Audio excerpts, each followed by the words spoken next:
Hi guys, thank you so much for joining me today. Today I figured I would go through my little Sasquatch notebook that I showed you, I guess it was Easter weekend. I got this and I brought it to my house to get some stories from my family, and I would tell you one of the stories in here since it's been a while since I did that. And first and foremost, I wanted to give a little shout out to a fantastic podcast that I found over the weekend. And I actually downloaded all the available podcasts that they had, and I was really excited to find it because it's actually a free podcast. I used to be a subscriber to Coast to Coast AM for podcasts. What Coast to Coast AM is a really fantastic podcast show that deals with everything paranormal, conspiracy theories, world events. It's great. It has all-star people in the paranormal field as guest stars on the show.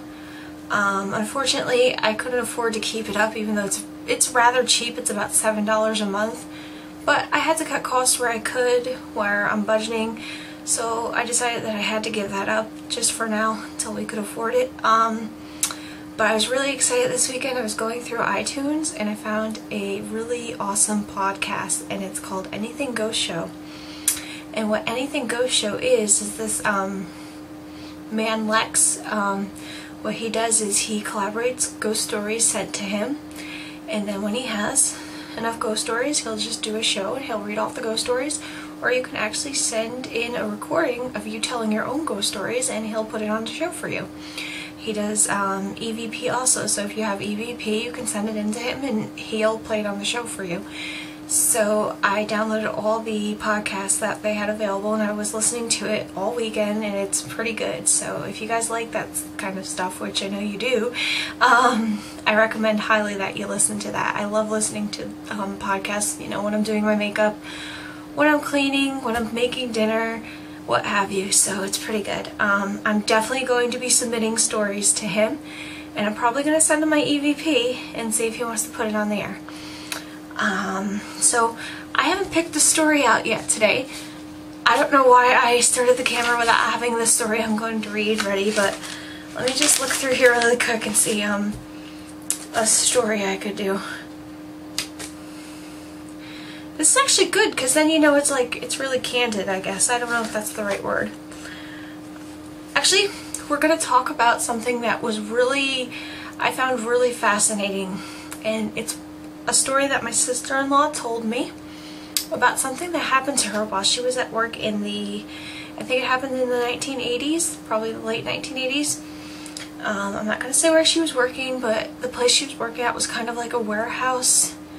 You know, they had offices and what have you. I don't remember exactly what she was doing at work there.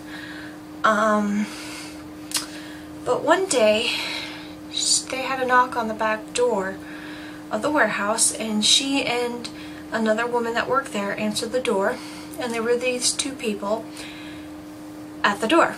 Now, for some reason she cannot remember what they spoke about, and actually I understand the reason she can't remember what they wanted, and when I tell you, you're probably going to understand why. So they stand there and they're talking to her, and she's talking to them, and you know, they're having a conversation, and she just looks down and she noticed that neither of these people have any feet. Now when I say to you that they didn't have any feet, I don't mean that they, you know, had prosthetic feet. I don't mean that they were, you know, standing on stumps. I don't mean that, you know, they had like, I don't know what I'm trying to say. What I mean is they had no feet. They were floating. They were not touching the ground. But more so than they were just floating, they had nothing there. No feet, just floating. Now you would probably say, okay, so she's talking to these two people. She looks down and she noticed that they didn't have any feet. Why didn't she, like, peace, slam the door and run? Because that's what most people's reaction would be. But then you have to think about it. You're a person and you're having a conversation with people, and you glance down and you see it for a second. Maybe it took some time to register that, and I can kind of understand that. So they finished up the conversation, the people leave, they close the door.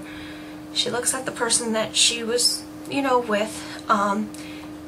Did you see that? And the other lady confirmed, yeah, they didn't have any feet, and, you know, they decided they were going to open up the door and be like, hey, you know, why don't you have any feet?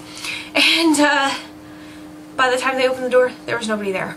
So there was no way from the time they closed the door and collaborated with each other whether there was feet or not, and that they opened the door, there was no way those people would have left, so they disappeared. Now, like I said, I'm thinking, if this was me and somebody knocked on my door and I opened the door and I saw they didn't have any feet, I'd be like, hey, hold on a second, I have a YouTube channel, let me get my camera so I can take a picture of your no feet. On the other hand, it would probably be almost like the same thing where you would notice that and you'd kind of be like, that's strange, but I'm probably not seeing that right. So I kind of understand that. Now, this is a real phenomenon that goes on a lot, apparently, and I've actually researched a little bit on the internet, and it's more common than some people think. She's the only one in my family I know that's ever really seen anything like this, and in my opinion, I think that that is an otherworldly being. I do not think it's a spirit of a person who has lived on Earth and died, because I believe when you're a person and you die, when you're here in your spirit form, you look the way you look when you lived.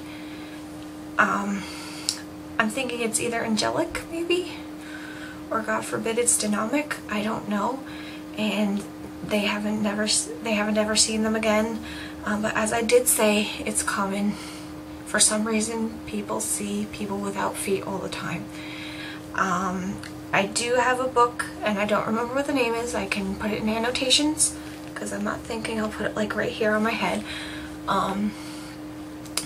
That gives a little insight onto different beings that exist in other planes, if you believe in that kind of stuff. It's written by a really wonderful author. His name is Brad Steiger, and when I do my book reviews, you will see a lot of books coming at you from me by him, because he is my favorite author when it comes to paranormal books. He is 50 plus years paranormal investigator and still going.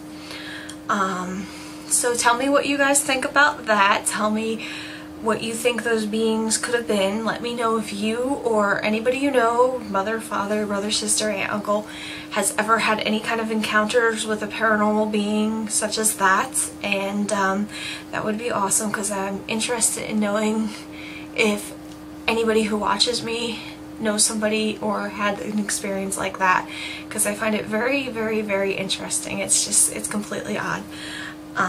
So thank you again for watching. I'm actually going to go ahead and make another video now, so you'll see I'm wearing the same clothes with the same hair, whatever, and I will definitely be having more paranormal videos for you as always. And please comment, rate, and subscribe to me if you're not already subscribed to me. And if you are subscribed to me, thank you so much for subscribing. I really appreciate all the support. It keeps me going. Have a good day. Bye.